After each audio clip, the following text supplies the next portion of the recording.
დაბრუნდით, ძირფასო მაყურებლებო და უნდა გითხრათ, რომ კლიმატურმა პირობებმა და ადამიანების უხეშმა ჩარევამ საქართველოს უნიკალური ტყეები განადგურების საფრთხის წინ დააყენა. Როგორ უნდა გავუფრთხილდეთ ბუნებრივ სიმდიდრეს და როგორ უნდა შევუნახოთ ტყეის შვილებს? ჩვენი სტუმარია ეროვნული სატყეო სააგენტოს უფროსის მოადგილე ნათია იორდანიშვილი.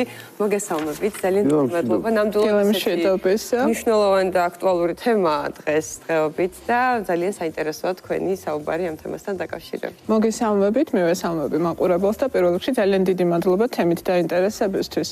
თქვენ ახსენეთ საქართველოს ტყეები და მოდით დასაწყისში მინდა 2 სიტყვით თქვა ამ ტყეების უნიკალურობასთან დაკავშირებით, იმიტომ რომ ქართველებს ხშირად ვიწონებთ ხოლმე თავს ჩვენი ავთენტური ბუნებით ყველაზე ნაკლებად სხვათა შორის, უფრო ვამბობთ რომ დამწერლობა გვაქვს ყველაფერს რომ თავი დავანებოთ. აი ბუნება და ტყე ნამდვილად არის ისეთი უნიკალური, არა მხოლოდ ეროვნულ დონეზე, არამედ გლობალურადაც, თავისი ბიომრავალფეროვნების სიმრავლით, თავისი შემადგენლობით და ასე შემდეგ, რომ თამამად შეგვიძლია მოვიწონოთ თავი მსოფლიოს მასშტაბით. ყველაფერს რომ თავი დავანებოთ, ზომიერ კლიმატურ სარტყელში შემორჩენილი უკანასკნელი ხელუხლებელი ტყეები გვაქვს საქართველოში. 1.8 მილიონი ჰექტარი ტყე ყოფილა საქართველოში. სხვათა შორის 1.8 მილიონი ჰექტარს ამ შემთხვევაში მართავს ეროვნული სატყეო სააგენტო. ეს ციფრი გაცილებით დიდია, სრულიად საქართველოს, რასაკვირველია აფხაზეთის და სამხრეთ ოსეთის ჩათვლით, ეს არის დაახლოებით 3 მილიონი ჰექტარი ტყის ტერიტორია. აქვე ისიც უნდა ვთქვათ, რომ ესეც ძენს მას უნიკალურობას, რომ 98%-ია ბუნებრივი ტყე, ესეთი ტყეები უკვე ფუფუნებასაც კი წარმოადგენს. ეს ლაპარაკობთ. ევროპის მასშტაბით და ასე შემდეგ. სახეობრივი შემადგენლობის თვალსაზრისით მარტივ მაგალითად რომ გითხრათ, ჩვენს ტყეში აღრიცხულია 190 მხოლოდ ჩვენთვის დამახასიათებელი მერქნიანი სახეობა და ზოგადად როგორც წესი, ეს რიცხვი 10-ს არ აღემატება სხვა ქვეყნებისთვის. შესაბამისად, ასეთ როგორ არ უნდა მოვიწიოთ ხოლმე ხშირად მსგავსი თემის ადამიანები, ვინც ამ თემაზე იცის კარგად ყველაფერი. ხო, კიდევ ერთი ძალიან მნიშვნელოვანი გარემოება გახლავთ ის, რომ ჩვენი ტყეები უმეტესწილად მთის ტყეებს წარმოადგენენ. ხო, ჩვენი ქვეყნის ოროგრაფიიდან გამომდინარე 66%-ზე მეტი ისინი არიან მაღალი დაქანების ფერდობებზე, 35 გრადუსი და ზემოთ. აი ეს ძენთ მათ კიდევ უფრო მნიშვნელოვან ფუნქციას, ეს არის დაცვითი ფუნქციები, რასაც თვითონ თავის თავს იცავთ. თავის თავს და პირველ რიგში ჩვენ გვიცავენ, იმიტომ რომ ნიადაგის დაცვა მეწყერები და ასე შემდეგ, ხო? კლიმატის უნიკალური კლიმატი გვაქვს. ამ კლიმატს რაღაცა და ძალიან ხშირ შემთხვევაში ტყეები განაპირობებენ. მრავალი დაცვითი ფუნქცია, რომელიც ჩვენი უსაფრთხო გარემოსთვის არის საჭირო. და აი ესეთი განსაკუთრებული დანიშნულება ამ ტყეებისა მოითხოვს განსაკუთრებულ მოფრთხილებას და განსაკუთრებულ მართვას. კანონი გამკაცრდა, ხო? ტყის უკანონო ჭრას. კი, ძალიან სამწუხაროდ მიუხედავად იმისა, რომ ასეთი ეროვნული საგანძური გვაქვს, ჩვენ გვახსოვს ქვეყანაში. ეროვნულად ვანადგურებთ კიდე. გვახსოვს ქვეყანაში ენერგეტიკული κρიზისი, სოციალური κρიზისი, ეკონომიკური κρიზისი ყველაფერმა. გადაარჩინა სხვა შორის მოწმობთ ძამბერი ოჯახი. გადაიარა და შესაბამისად ტყეზეც იმოქმედა.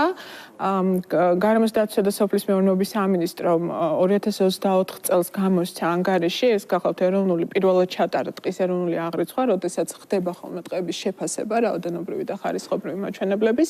მოულოდნელი ჩვენთვის რასაკვირველია არ იყო, თუმცა აღმოჩნდა, რომ ჩვენი ტყეების დიდი ნაწილი არის დეგრადირებული. ეს კატეგორიებით სხვადასხვა კატეგორიის დეგრადაციაზე ვსაუბრობ, მაგრამ არ არის ახარბელო მდგომარეობა. მიზეზები მრავალია, პირველი რა თქმა უნდა ადამიანი, სამწუხაროდ როგორც ყველგან ისე ჩვენთან, თქვენ კლიმატური ცვლილებები ახსენეთ და დიახ, ჩვენ ზოგს გვჯერა, ზოგს არ გვჯერა, თუმცა ჩვენ ცხოვრობთ ამ ეპოქაში, როდესაც კლიმატური ცვლილებები და მათი უარყოფითი ზეგავლენა არის უკვე ხელშესახებად და თვალსაჩინოდ ეს არის ხანძრების სიხშირე, არის მავნებელ დაავადებები, ეს ორი ძირითადი ინდიკატორია კლიმატის ცვლილების უარყოფითი გავლენისა ტყეზე. იმ პირობებში, როდესაც ტყეს თავის მხრივ შეუძლია, რომ კლიმატის ცვლილების პროცესი შეარბილოს და უკეთეს პირობებში გვამყოფოს, ვიდრე ვთქვათ ისეთ ქვეყნებში, სადაც ასეთი ტყით დაფარული ტერიტორიები დიდი არ არის. ამიტომ რომ ვებრძოლოთ გამომწვევ მიზეზებს, პირველი, როგორც უკვე ვთქვი, ეს გახლავთ ადამიანი, უკანონო ჭრა ჯერ კიდევ რჩება გამოწვევად ქვეყანაში. ეს რომ უფრო დააკონკრეტოთ, იმიტომ რომ ზოგს გონია, რომ საერთოდ აკრძალულია ხის ძალიან კარგი კითხვა, იმიტომ რომ ძალიან ბევრს ეშლება ეს და ორი უკიდურესობა გვაქვს ხოლმე, რომ არ უნდა მოვჭრათ, ან უნდა აუცილებელია ჩარევა, უბრალოდ წესია და რიგი იქნება. აბსოლუტურად სწორი ბრძანდებით. დღეა გახავთ განახლებადი რესურსი. ან უნდა მოვიპოვოთ, გვჭირდება განვითარებისთვის ქვეყანასაც, ჩვენს, გლეხსაც, ყველას, ხო? თავარია სად, როგორ, რამდენს ვჭრით. ეს ყველაფერი იციან მეთევებმა. სწორედ ამიტომ არსებობს ეროვნული სატყეო სააგენტო, სწორედ ამიტომ არსებობს მეცნიერება და პროფესია მეტყევეობა, რომ მათ მიერ უნდა იყოს დაგეგმილი ყველა ეს ღონისძიება. ჩვენ ვსაუბრობთ სწორ ჭრაზე, რომელიც ამარაგებს ქვეყანას მოსახლეობას, როგორც ამასალა, ისე საშეშე მერქნით. თვითონ დღეს ახლდება და მთელი ამბავი ხდება. ნამდვილად ერთ-ერთი ხელშემწყობია ზუსტად იმისთვის, რომ დღემ ყველა თავისი ფუნქცია, ეკოლოგიურიც და ეკონომიკურიც შეასრულოს ახლაც და მომავალშიც. მომავალი თაობებისთვის ჩვენ ხო გვაქვს ეს დღეშევნახე შვილებს და ამას გულისხმობს, რომ მუდმივად თაობებს უნდა კონდეთ წვდომა ამ რესურსზე, როგორც მისი დაცვითი ფუნქციების, ისე ეკონომიკური სარგებლის თვალსაზრისით. თუმცა ყველაზე დიდი გამოწვევა უკანონო ჭრა თავის მხრივ გულისხმობს იმას, რომ იქ ვჭრით და იმდენ ვჭრით, სადაც არ უნდა მოიჭრას და ბრაკონიერობა, ხო? ამასთან ბრძოლა მარტივი არ გახლავთ და საკმაოდ კომპლექსურიც არის. დღეს რასაც ჩვენ ვიყენებთ, არ არის მხოლოდ სანქციები, იმიტომ რომ ჩვენი თვითმიზანი არ გახლავთ იმის დასჯა. პრევენციაა, ხო, უპირატესი. ამიტომ რამდენიმე ეტაპიანი და ესეთი სამოქმედო გეგმა გახლავთ ამასთან ბრძოლის. ერთის მხრივ არის საზოგადოებასთან მუშაობა, საგანმანათლებლო და შემეცნებითი საუბრები ადგილზე თუ განსაკუთრებით ბავშვებთან. ძირითადად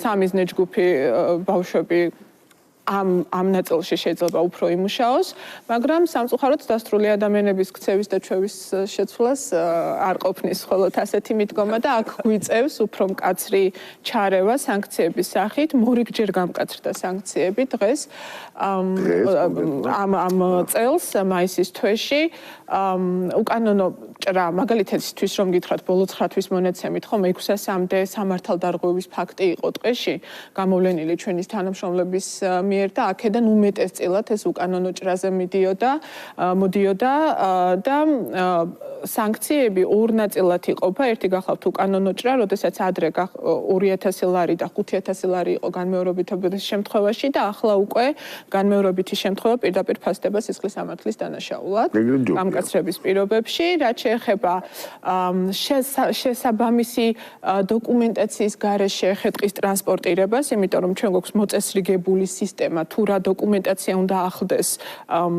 ხე-ტყეს, როდესაც გადაადგილდება, რომ დავწმუნდეთ მის კანონიერად წარმოშობაში. ასეთი დარღვევა ადრე გახდა 200-დან 400 ლარამდე და დღეს უკვე 500-დან 1000 ლარამდეა. საკმაოდ არის გამკაცრებული სანქციები, ვიმედოვნებთ რომ ეს ნაწილობრივ იმუშავებს, თუმცა როგორც უკვე ვახსენე, აქ არ მთავრდება საქმე და სხვა ღონისძიებებიც ტარდება, მათ შორის მონიტორინგის და კონტროლის მექანიზმები, რომელსაც აი ეგ არის საინტერესო. ეროვნული სატყეო სააგენტო იყენებს. განვითარდა ხო, ეხლა მდგამ დრონები არის რაღაცა, რა გვაქვს? შესაძლებლობა გვაქვს რომ აკონტროლოთ. თანამედროვე ტექნოლოგიები დღეს იძლევა იმის საშუალებას, რომ გაცილებით სწრაფად და ეფექტურად განვახორციელოთ კონტროლი და მონიტორინგი. ჩვენი თანამშრომლები იყენებენ ამ ყველა ტექნოლოგიას, რასაკვირველია მე არ ვიტყვი რამდენი ფოტო ფანგია ტყეში განთავსებული და სად, თუმცა საკმარისად ძალიან კარგი. საკმარისად და ჩართულია მონიტორინგში დრონები, საკმაოდ ეფექტიანად ვიყენებთ და გეგმის მიხედვით, ჩვენი გეგმის მიხედვით ეს ნაწილი კიდევ უფრო უმჯობესდება მომავალი წლიდან. კი ბატონო. ასევე საქართველოს პატივი ერგო ბუნების დაცვის მსოფლიო ფონდის WWF-ის მიერ განსაზღვრულ 35 პრიორიტეტული ადგილის ჩამონათვალში. ხო, როგორია ეს ემოცია? აი, დასაწყისში მე რო ვახსენე საქართველოს ტყის უნიკალურობა, სწორედ ეს არის ნათელი დასტური და მტკიცებულება. არა მხოლოდ 35 ხელწერტილს შორის ვართ, როგორც ბიომრავალფეროვნების საბადო, არამედ WWF-ს ასევე აქვს გამოყოფილი გლობალური 200 ეკორეგიონი სოფლიოს მასშტაბით და ამ 200 ეკორეგიონის ჩამონათვალშიც გახლავთ საქართველო. ეს როგორც უკვე ვახსენე, ერთის მხრივ არის პატივი და ეს ერთის მხრივ არის საამაყორამ, თუმცა მეორეს მხრივ არის დიდი პასუხისგებლობა თუ როგორ შევინარჩუნებთ ამ ყველაფერს და როგორ აქ უკვე მართლაც ცდება ეროვნული მნიშვნელობას ეს ყველაფერი და არა მხოლოდ ჩვენ შვილებს, არამედ მსოფლიო მასშტაბით უნდა შევინახოთ ეს ეკოსისტემები. რა თქმა უნდა, ძალიან დიდი მადლობა ქალბატონო ნადია. ძალიან დიდი მადლობა. ძალიან მნიშვნელოვანია ამის გაჟღერება ჩვენი მოყურებლისთვის. ნამდვილად ასეა, გელოდებით სიახლეებით აუცილებლად ხშირად ჩვენს ეთერში. მადლობა. წარმატებებს გისურვებთ.